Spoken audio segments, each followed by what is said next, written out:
All right, we'll call the meeting to order. First item is to approve the agenda. Well, technically we can't do that. No. And we can't approve the minutes, but we can make suggestions for changes or additions or deletions.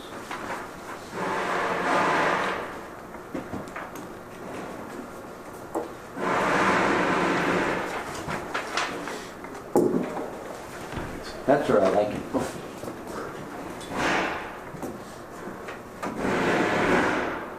Just pull it hard. Pull it hard. What are they doing, some construction work? Yeah, they're finishing up the customs area. It's still not complete. Wow. After all this time, they've been... It's fine, Alan. You'll have to open up for some. So the minutes look okay? All right. Treasurer's report.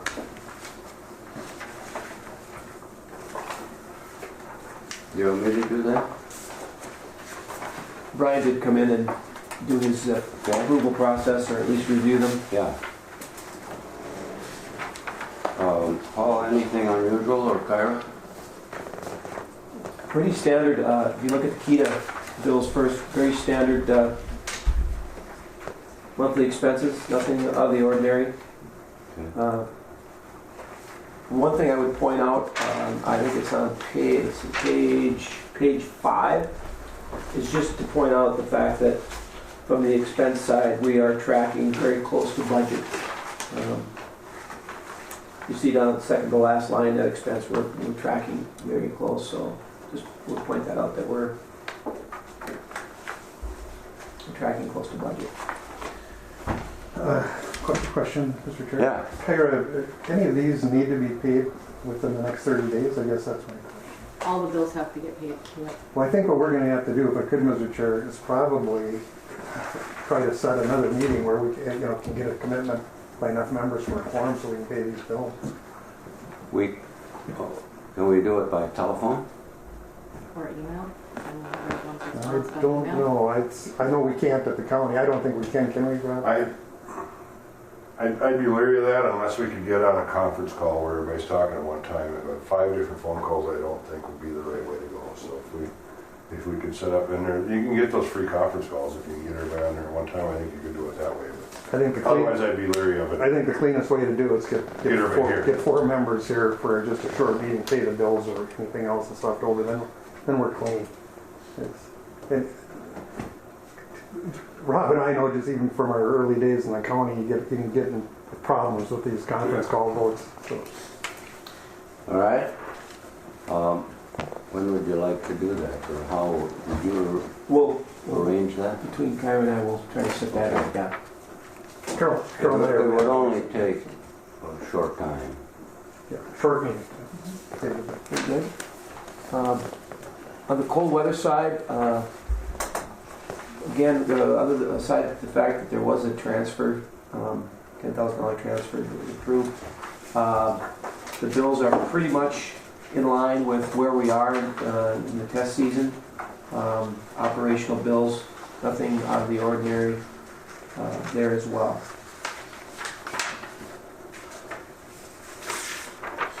Okay. So we'll take those up at the special meeting or the...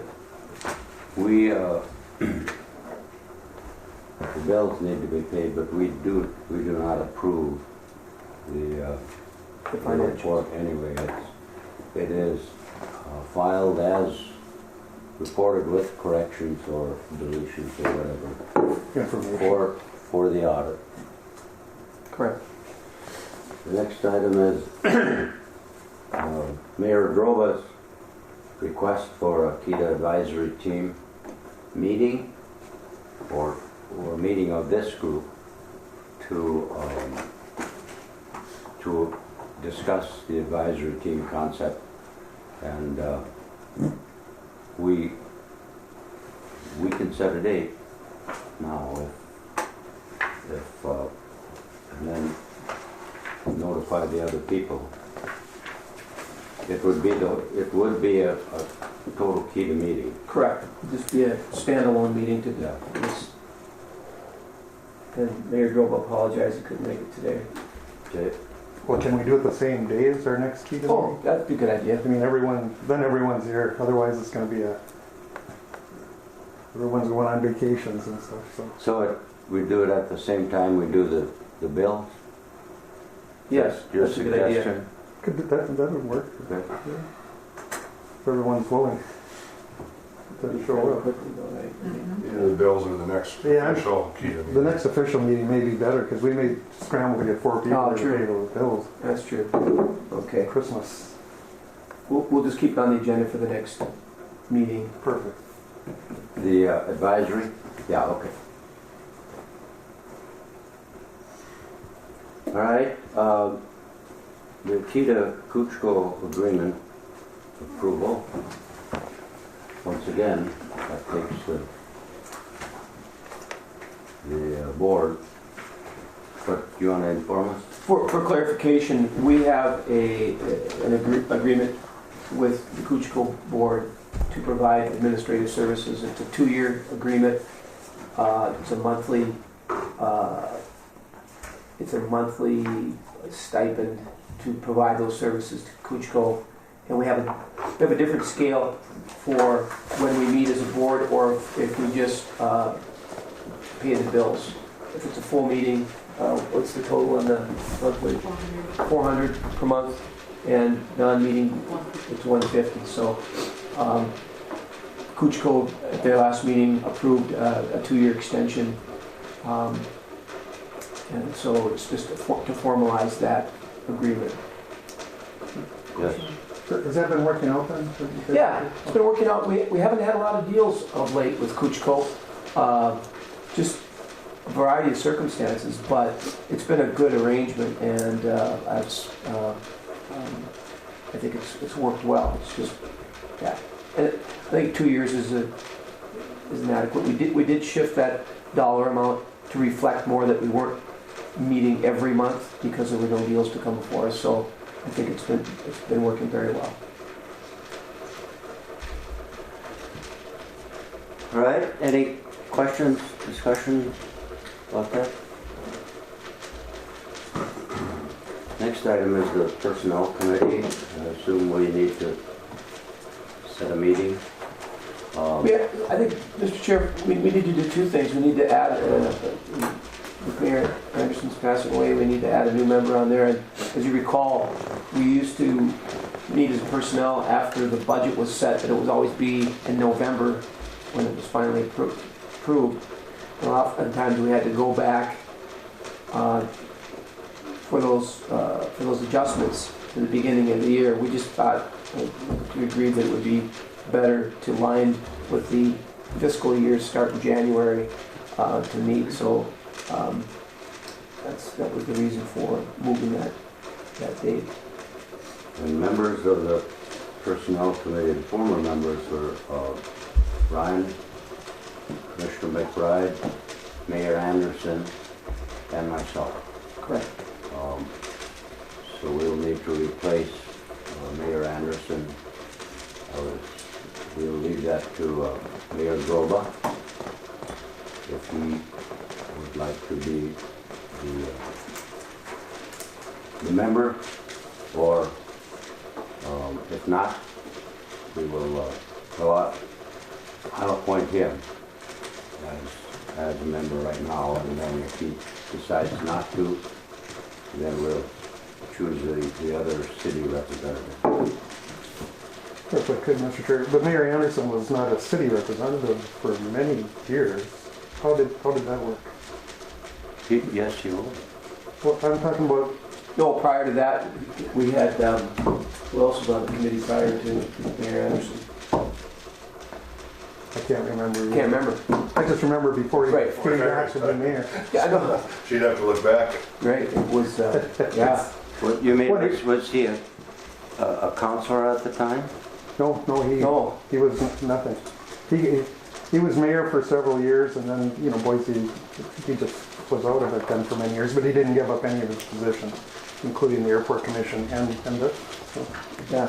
I just put that out there. I mean, it wasn't necessarily, maybe you can look at that. I don't know how we had them set up to. Yeah, I don't. Well, But we had a city member, county member, and then Alan, so. yeah, since I have been the chair, I've appointed a city member and a county member and myself. All right? You know, maybe Bob took up the city Yeah, portion when he did. So.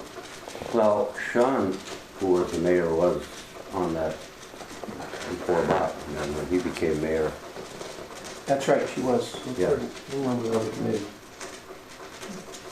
Testing our memories here on Monday. Well, you can remember that, but can't remember what time the meeting was. That's good too, because there isn't too many people without gray hair in this room, so only a couple or three that I see, so. All right, any further, if you'll notify Mayor Gova. And also that we will, the advisory team concept, that we'll discuss that at the next meeting. Yeah. Next item is the director's report. Paul? Yeah, Mr. Chair, just a few items since it's fairly close to our last meeting and I was out for a week, but did want to comment on a few things. And starting with the year ticket home. We formally launched the year ticket home campaign December 13th. As of this morning, actually, it says, when I wrote this on Friday, we had 64 people sign up. As of this morning, we had 94 people sign up, which I think is pretty impressive. That means 94 people went to the website, filled out the questionnaire, and put in their entry for winning the $500 travel voucher. But as part of this, we were able to gather, with our partners, gather information about who is signing up to date. And we're covering everything from, I think it's in your packets here, the type of jobs they're looking for. Have you ever lived or vacationed in Cooch County? You see primarily people that have lived here, some vacationers. Desired salary range, and this is interesting because it's $30,000 or less, which you would think there's a lot of opportunity in that 30,000 and less for people to move back, but we've got the full range there. There's good information there, and what would most interest you is it's family and quality of life, and we kind of knew that, but it's good to see that that's the kind of, and that's what we're going to continue to play off of, is that family and quality of life. And then some other information on spouses, desired salary range and occupation, and then gender. So I'm excited and impressed by the response to date and the fact that we'll be able to track this information and see where people are. That front map too, you can see where the zip code where people are coming from. So it is basically covering all points of the compass here on the U.S. So. Paul, I'm just, if I could, Mr. Chair, I'm just kind of curious about the dark green was other, and I see there was a segment of that. What are they thinking there? Under the salary range? Yeah, it's beyond that. It's beyond that $80,000. Okay. I'm assuming. Okay. That makes sense. Yeah. But that's good too. I mean, Yeah, it's a diversity. It's always good to get back information and track this to see how effective it is. Now, this is just the first phase of this. Remember, we're going to then, once we get this database built, we're going to continually go back to those people and send information, video clips, to keep them, just keep the response active and to, message them on returning. So, and it was a good opportunity to get on the radio and send information to the local newspapers, all the papers in the county, because again, this is a county-wide effort. So, Mr. Chair? Yes. Well, when you did this, a couple things. One's a question. Did you include the property tax rate in this survey anywhere, as far as that looking at further down? Because I think that's really something that to get people to come home. To use as a marketing of what? Well, one of the things we're going to absolutely cost of living, and we've got some really good data comparing housing prices, monthly expenses from especially metro versus non-metro, and then specific to Koochiching. But you're absolutely right. Hone in on those types of things. Just all the stuff that you can break down on a monthly basis in terms of expenses. But that one that's really telling is the housing prices, even in some of the outer ring suburbs or larger, Duluth areas. Yeah. Well, Mr. Chair, thank you. Housing prices are really something. I looked at an apartment down in St. Paul, 546 square feet for $1,600 a month. I could live there, but holy mackerel. Anyway, do you know Janelle Jones in Two Harbors? I think she is the chamber director and the EDA director over there. I know the name. Okay. Yeah. Check in with them because they're doing some really interesting stuff over there too on the same type thing. And now, since they've done this, they're further along. But they've got a candy manufacturer that's starting in Two Harbors and another, both of them 15, 20 employee type operations. But it's just people who want to move back to Two Harbors and have some disposable income to start things up right. in old, and they're using just old abandoned Existing businesses buildings. that are there. They're not building anything new, so it's a kind of interesting thing they have going on. So. Yeah, it's good thought, and other communities are doing some similar types of things, but they want to try to attract people back. The other thing is, you touched on it too, is not just to come back and take an existing job, but to come back and buy an existing business that's for sale, or to start their own business. Mm-hmm. And I think there's opportunity there. It's interesting, I was talking to my niece and her boyfriend, and they live out in Montana, and they said there's been a big, outside of Missoula, there's been a big influx of outside folks to that area, Californians, and it's specifically for the quality of life, get away from the commutes and the buying a house in San Francisco or an apartment in San Francisco, same type of thing. Yeah. But he said that one of the big things was people that can work, they're tech people that can work remotely, and they mentioned as long as you have good broadband, you can work anywhere. And they have in their area spotty broadband, and it's a big push by the locals. And so we're addressing that as well, that whole broadband issue, and that ties into this as well. If you can, whether it's a western part of the county or down the North Home area or up the lake, if you've got good broadband, you can support some of those businesses. Mr. Chair? Yes. I was watching television last night. California, for the first time in I don't know how many years, lost population. Lost? Yeah. People are exiting California. And for just some of the things you're talking about, the crime, the high cost of living, buy a house, no one can afford one in the San Francisco Bay Area. I'm talking the big area, Redwood City, Fresno, all that. I'm sure it's the same in Los Angeles, but they had focused on that. Yep. So, and they were talking about going to the places they mentioned were Montana and Texas, were the biggest recipients of people leaving California and taking their skills somewhere else where there are much lower taxes and less crime and, all the things that go with it. No, there's really good indicators all over that this is kind of in line with that approach. And the other thing, you got to have, good health care, and schools, of course, are important. So those are the kinds of things that we're going to continue to play off, just cost of living, education, medical, those things. So. And the weather. But if you want for people other than retired people, you need broadband. Right. And that's why we're targeting for this, especially, it's that 25 to 40-year-old audience. So we'll keep you posted on a kind of a monthly basis on what kind of response we're getting there. And you also need cell coverage. Yeah. Absolutely. Yep. That's a huge issue, even for people vacationing, retirees. Everyone needs. Because they work well, a lot of them work while they're vacationing. Absolutely. I hear that all the time. Yep. They're always connected, or want to be connected. And I don't know if you've had a chance to, I know that the Bolins Eye Space had an open house, if you've had a chance to stop in there and visit, but it's pretty impressive, and I think they're going to do well it'll take some time, I think, to establish, but I think they'll do well. Give Patty and Daryl a lot of credit for Absolutely. spearheading that thing. That's that all came about because she saw how it worked in some other areas, and she could have just sold and retired. Yeah. Good One work. last thing too, in terms of requirements, the other piece of that is childcare. Yes. You have to have childcare Absolutely. available. I'll just touch too on the Koochiching Technology Initiative and the Blandon Broadband Community.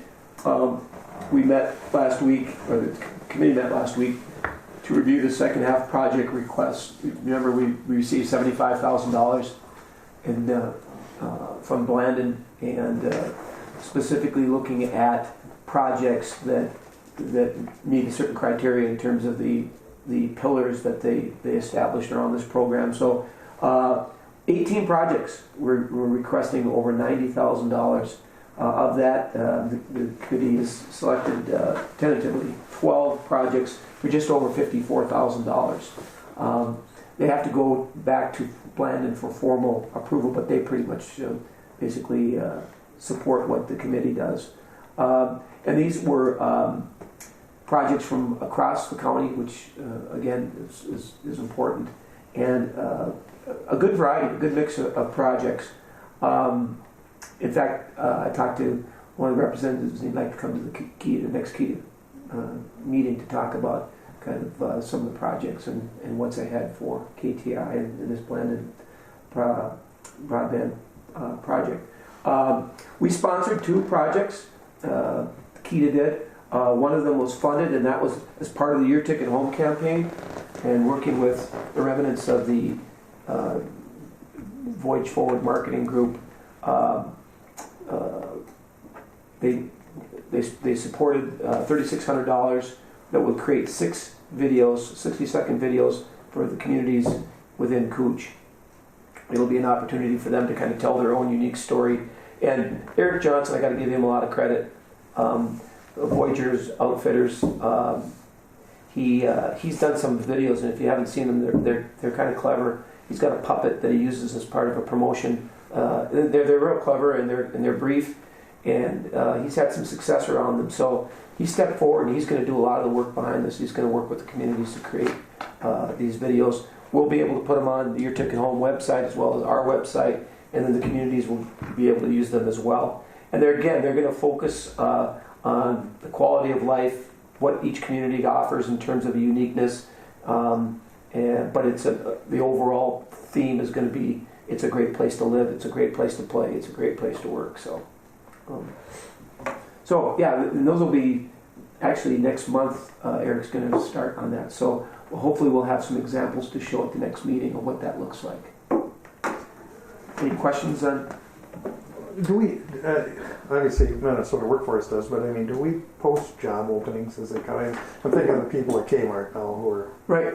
Well, on Your Ticket Home website and on our own website, we post what's the current jobs. In fact, last month I think I referenced 150 jobs. Is that right, Karen? That were currently between Career Force and other avenues. Yeah.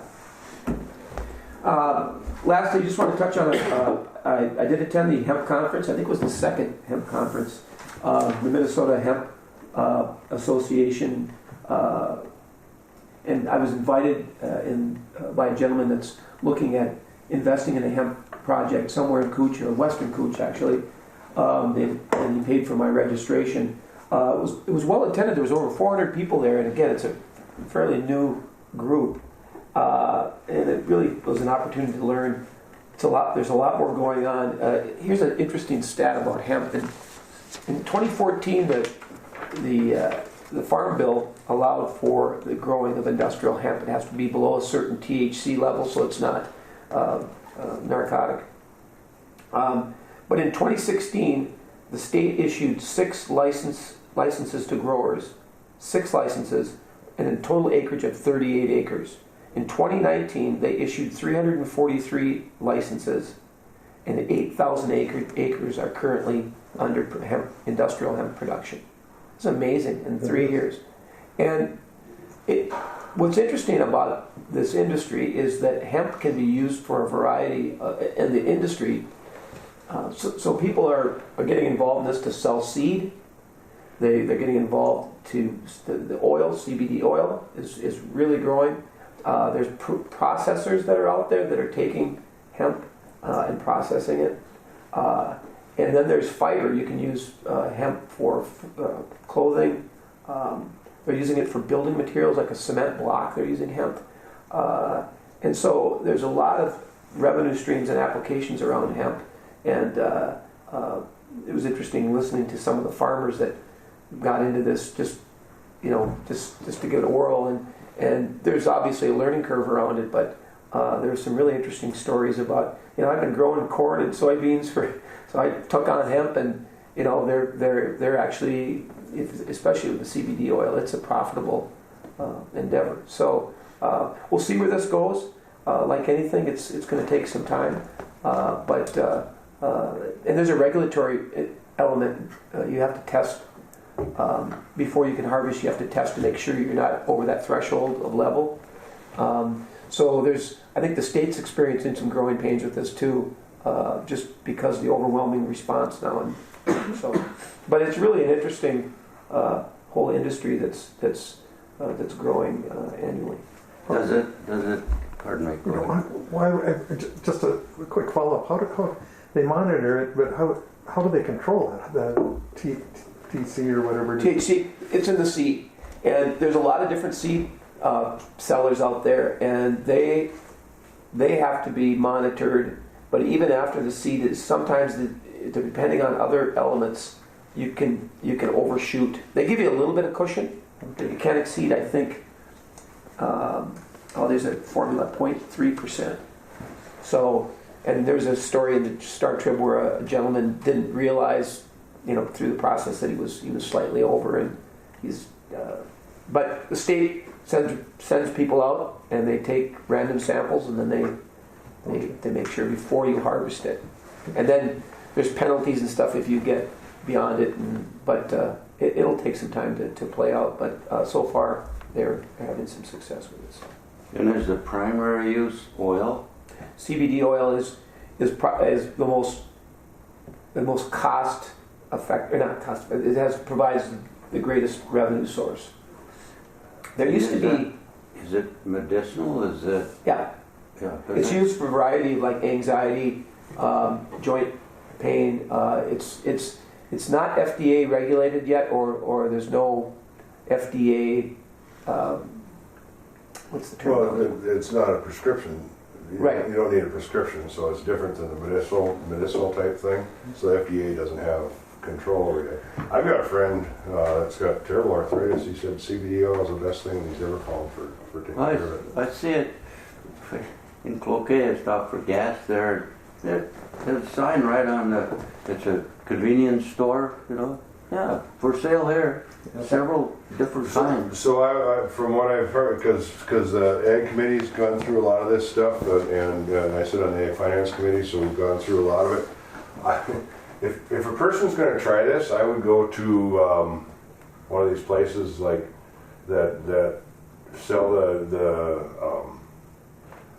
vitamins and all that. Yeah, homeopathic. I would go to one of those places versus a convenience store. A nutrition. Yeah, so because at least you would hope that a company like that would have a little better control of what the product is. Anybody can put a stand up in a convenience store. So right, and the claims aren't sanctioned by the FDA. There are different claims and different results of this, but again, it's an interesting, and if we can do it in Koochiching County, we'll see where it goes.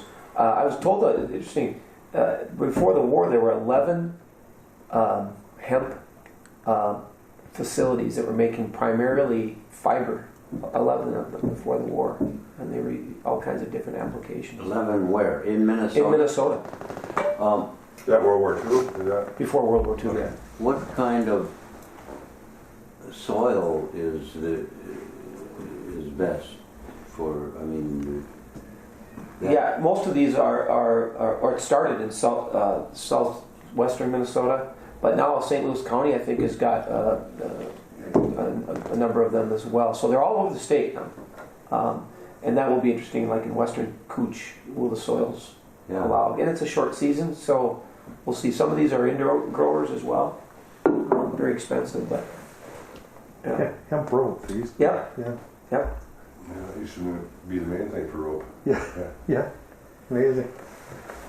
All right. The other, just last thing, that AURI, the Agricultural Utilization Research Institute out of, I believe they're out of Crookston, they've kind of written the gold standard report on hemp, and the gentleman is going to come to Cooch and visit with a small group to talk about, looking at a feasibility plan, and what do you need to start, and so. Is that where the conference was? No, it was in St. Cloud, but they spoke there, AURI spoke.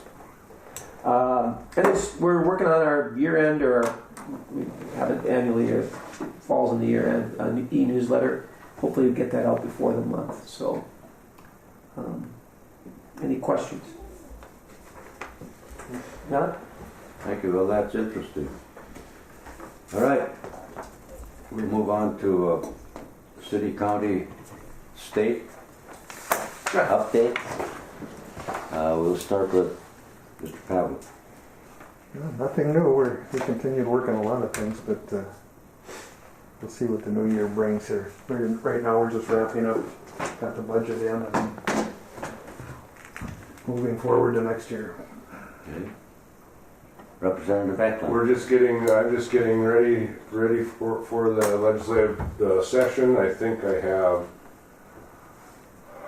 12 or 13 bonding bills that I've got to carry for my communities. I haven't seen the whole list.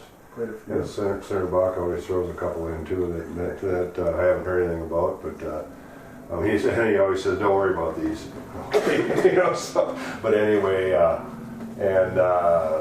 my primary piece of legislation I'm going to be carrying this year is the Veterans Restorative Justice Act, and what that will do will establish alternative courts for veterans that find themselves on the wrong side of the law, possibly, and a lot of them are on the wrong side of the law because they're suffering from PTSD or other things. Starting in Vietnam, where Wade was at, we don't treat our veterans like they should be treated. We don't go to war like we used to. Now, if you're in special forces, and if you're in the special forces in 6 or 7 years, you'll see combat 13 or 14 times in that 6 or 7 years. So they'll fly you over and fly you back, and fly you over and fly you back, and it's just takes a toll on them. And then when they're done, they get a medical discharge, and sure, they're on 80% or 100% medical disability, but that doesn't mean that they're necessarily they're used to being in war. They're not ready to come back and live in Harrisburg or something like that. So it's a good bill. Congress just passed something similar that is going to provide $21 million for startup for these veterans courts. And we all know what Congress does. They like to start things. They don't always, they don't always fulfill the funding as we go down the road, but we take care of that as we come. So that'll be my primary focus. Mm-hmm. And then probably the two big things that'll be interesting to take a look at is what we do with insulin and / prescription drugs, because something has to be done. The price of insulin that people have to pay is ridiculous. And I was listening to NPR the other day where one family of 3. They're not siblings or anything like that. One guy has insurance. All 3 of the family has insulin, and they ration the insulin that he can get to try to maintain. It just makes you sick when you hear that kind of People stuff. kind of buy it in Canada too. I would imagine if they can. So interesting to see what we do with insulin and or prescription drug costs, and then the big thing is what we do with DHS. If we do anything with DHS, I think the new director, despite some of the grief she's getting, is doing a good job. She was the director of Lutheran Social Services before taking the DHS job, and she took a significant cut in pay to take the DHS job. So either she's looking at retiring or she's looking at trying to reform things. No, I don't know. I know her. You know her, okay. Quite well. I was on. I chaired the LSS Foundation board for 8-9 years, and I was also on the corporate board for 8 years. Okay. And we hired her. She was the assistant director up until then. Okay. And she did a great job, and she is just, from my perspective, money's not a big deal. She's dedicated to that kind of a service. And I've heard high praise for her and for her ability, so I'm hoping that we get that done. And then it's a short session, so there'll be a supplemental budget that'll be based on the February forecast. We came in here, we saw the $1.3 billion and got all excited about it. I've learned this from Senator Bach. First off, the $1.3 billion, 300,000 or so, got to go to the rainy day fund automatically. And that'll be at the max. When that goes in, the rainy day fund will be at the statutory limit that we can put it in, so it's up to us to raise that if we think we need to. But then in regards to $1 billion, boy, it sure sounds like a lot of money just all of us at the table. But you got to remember that's 1/48 of the state budget. So the state budget was $48 billion. So when you look at it in the size of that thing, it's not that big. And I always use the old rule of thumb from Koochiching County: to build a new road, it costs you $1 million a mile. So I mean, it doesn't take long. Yeah. So. Thanks for that. Wade, what's the county's budget for 2020? Oh, we just said it. I can't remember what it totaled out to. Just our portion, that we're putting in is going to be about 4. So. Yeah. Which over the years, Teresa was very conservative, and we've been able to. I can tell you this: for years we had the lowest tax rate and burden in Minnesota. Not when I started, we were up in the middle, but we had a conservative board, then brought it down, and Jenny was able to get that information. We're second now. So we've been able to keep costs low here, trying to but we've never suffered for anything because we've just been able to find ways to. Through state aid grants. County state aid roads are a good example. All our county roads are in good shape, but as Rob knows, thanks to the state, we're able to get funding to do those projects. So we've been fortunate. That our timber resources, we couldn't make it without them, and that's helped us, stay solvent also. So financially, we're in good shape, but we're such a small county, and it was like Rob's talking. All these things sound good, but one little shake where we get less money from the federal or state government for projects, we would have to raise taxes significantly. So it's a year-to-year deal.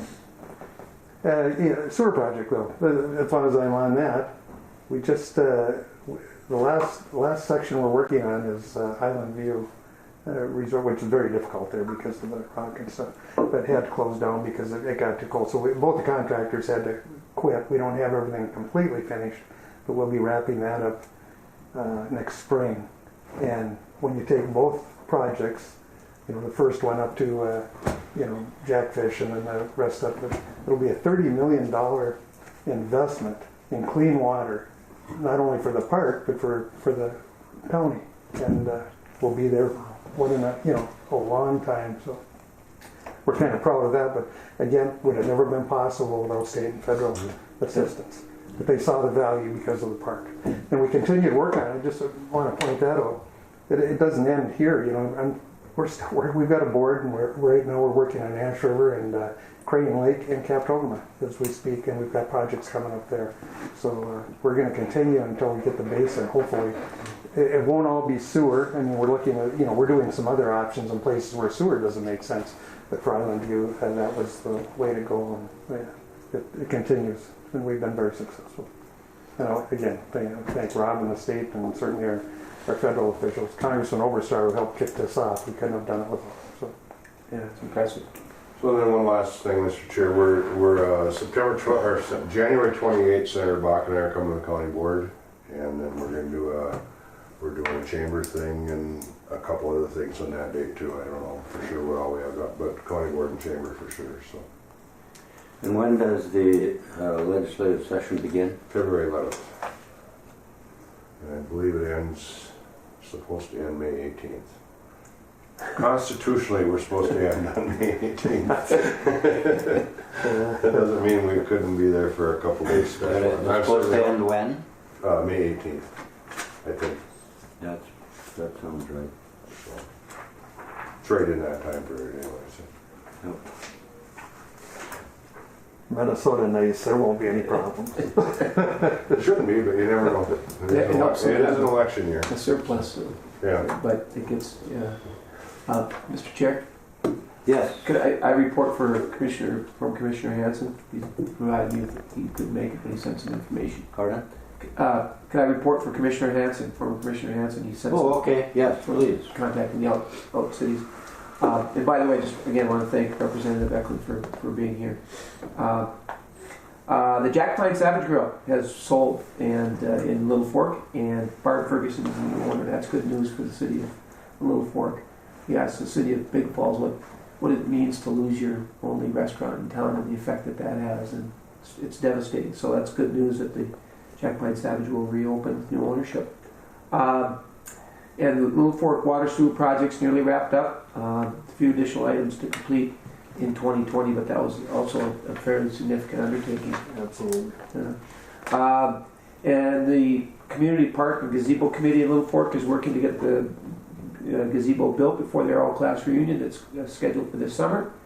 And then this goes back to the KTI grant, KTI Blandon grant.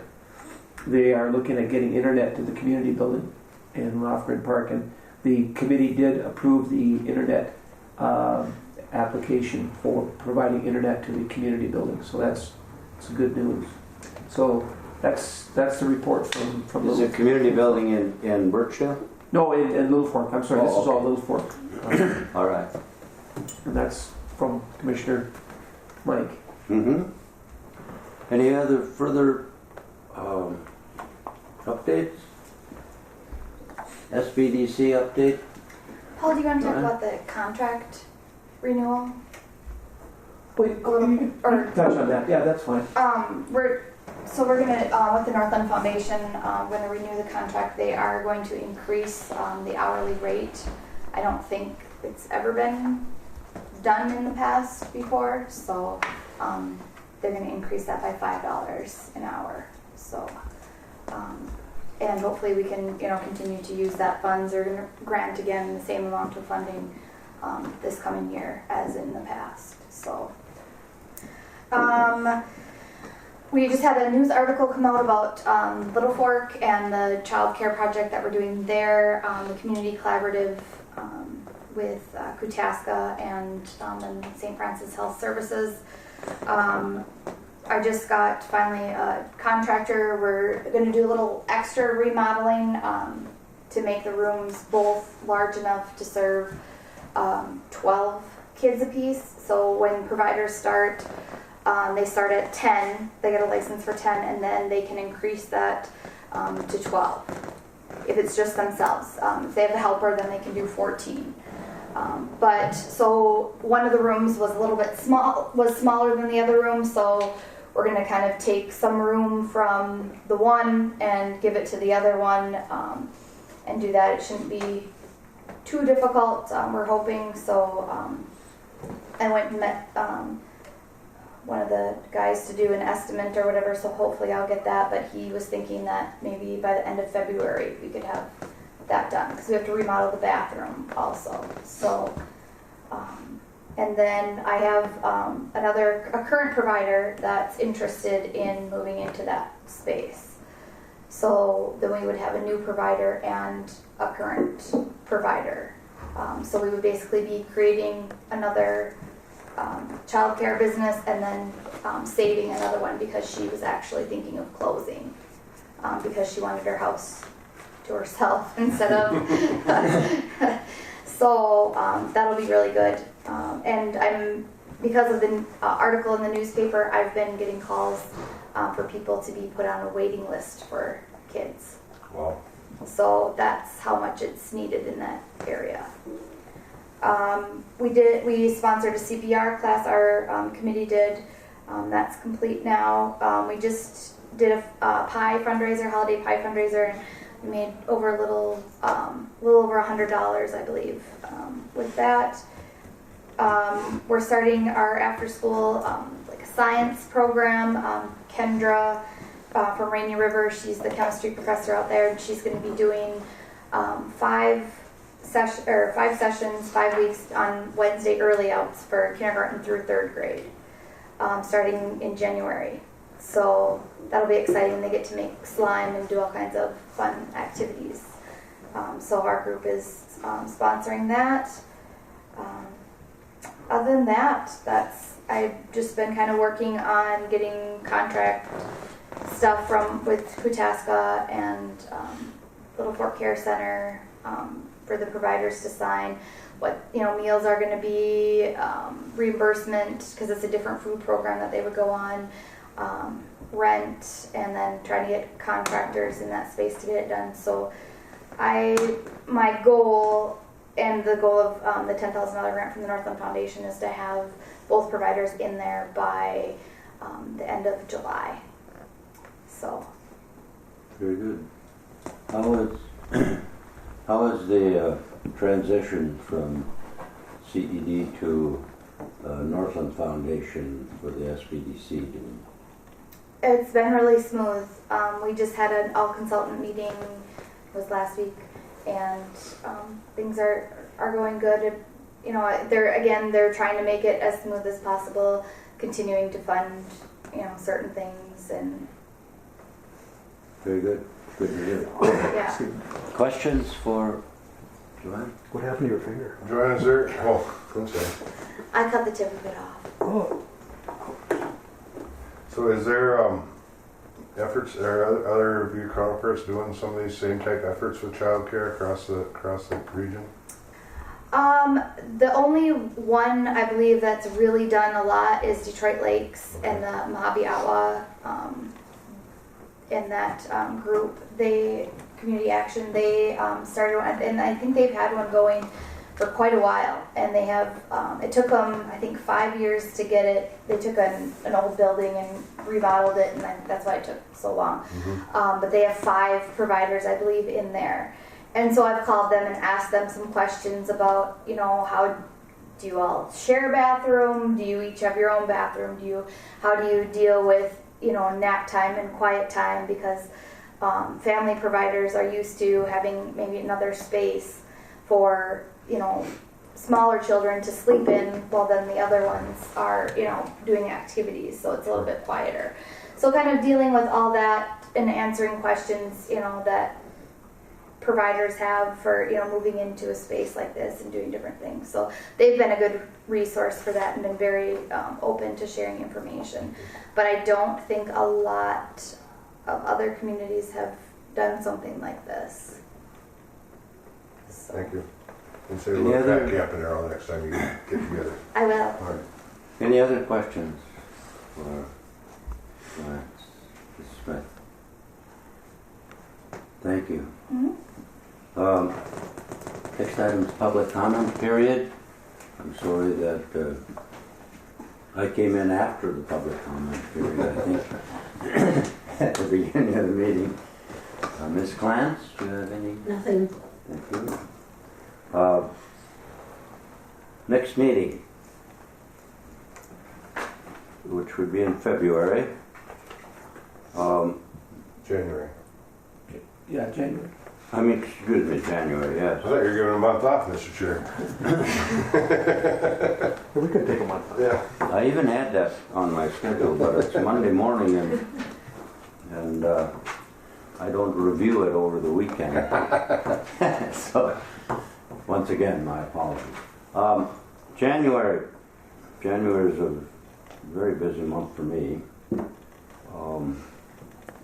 How does the 21st look? Or that's Tuesday. Oh yeah, that's board. What's the normal day that we would have it normally?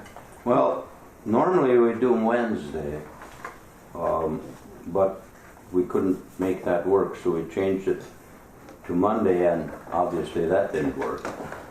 So the 22nd, January 22nd, would be that's the 5th Monday. The 15th, that's the 4th Monday. And that's many times when we meet. That works for me. Okay? We will we'll set that date. Which one? Pardon? Which date? 22nd, 22nd? 22nd. Wednesday. 9 o'clock here. And then, Mr. Chair, we'll send out an email notification for the special meeting to pay the Yes. bills and Yes, I can probably give you the dates for me right here before we leave. That would probably help. And then, yes, we will have a special meeting, and Kyra will poll the members for the date and time to approve the bills and the actions discussed today here. We will do the KETA advisory team discussion next meeting, which would be January 22nd. And then the, excuse me, the personnel committee, McBride, Droban, Rasmussen, if you would contact us for that date also, we should, so we can meet in January. Other than that, any other? I just have one other thing too. Go ahead. Well, go ahead. I was just gonna say, if you need me for a quorum, I've got the 30th available, otherwise I'm out of town starting tomorrow through then. So, but if you don't need me for a quorum, that's fine, you can set it up so Well, we needed you for a quorum, but yeah, well, no, you weren't enough people. for paying the bills, I mean, for authoring the bill. Sure, certainly. I will be back on the 30th. Yeah. Commissioner Paddle. And no, we're setting when's our next meeting then? Are we gonna meet? January 22nd. That's our full meeting, but I mean, Yes. pay the bills, that's what I was getting. Oh, we'll We'll have send, to figure out that. All right. we'll send out an email You'll let us know. notification to see when people can make it. Okay. And it'll be brief. And my last thought is, Silverdale, it's kind of the forgotten end of Koochiching County. We're down to our last business. Betty's retiring, and she's got it for sale. So, when you're out and about, if you can think of anyone who would be interested in something like that, it's a lone operation down there. It's very busy, of course, during the hunting season. Rob's been down there with me, but it's it's a pretty unique area. Yeah. And so many of the residents that we had there years ago when Rob and I were younger have passed away, and Twin Cities interests are people from outside the area might have land, but they still have it's a following down there, and a lot of people go down there in the fall. So we're hoping we can get that going and keep it going.